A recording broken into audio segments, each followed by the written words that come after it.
Greetings, everybody. This week's Torah portion is Parshat B'halotacha. It's actually my Bar Mitzvah Parsha, so I'm going to redeem myself 22 years later, 23 years later, and try to offer you something very beautiful that I wish I had known back then. The Torah tells us that the Jewish people had a complaint against one of the 613 commandments. Now, they were totally cool with 612 of them, but there was one commandment which really, really bothered them.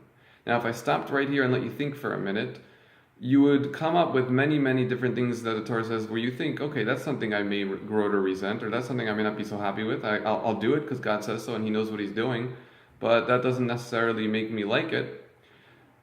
So pick that little thing that's in your head right now that you would think the Jewish people complain about, and let me tell you what they complained about.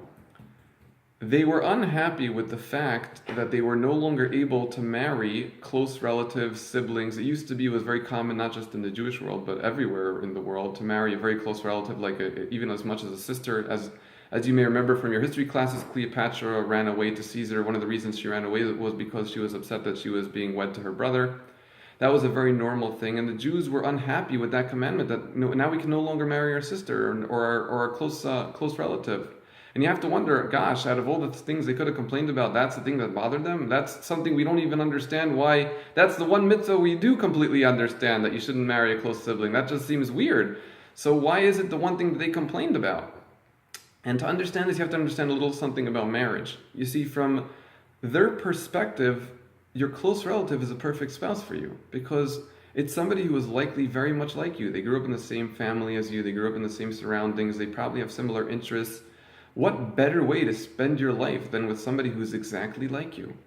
Comes along God and says, no. You see, you're missing the point of marriage. The whole point is to find somebody who's exactly not like you and to use the two of you to grow together using each one's advantages and each one's disadvantages, and using those two and combining them together and using the opposites that each of you have to become something beautiful, one uniform whole, which you can't be if you're exactly alike. I have a friend who used to, as far as I know, he still does this. He's in charge of a dorm in an institution, and very deviously he will set roommates up by how opposite they are. So he'll set somebody up as a roommate with somebody who he knows has not only nothing in common with, but would probably be very agitated to be around. And I once asked him, why are you doing this? You're just causing friction in the dorms and making your job harder. And he said, when are they going to learn how to deal with people who are not like them? I'm going to sit here, put them with somebody who's not like them, and teach them how to get along with somebody like that, because one day you may marry that person. You may marry the person that's exactly the opposite of you, and you're not going to know how to deal with that. So I'm going to get them trained now while they're still young and can understand and be trained into understanding how to deal with people who are not like you. And God says that's exactly, marriage is all about that. Marriage is about taking two people who are opposite and making them come together to use their opposites to become something positive.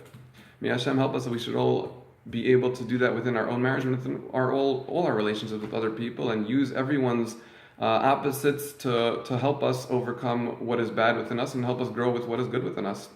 Everybody have a Shabbat Shalom on behalf of Makar.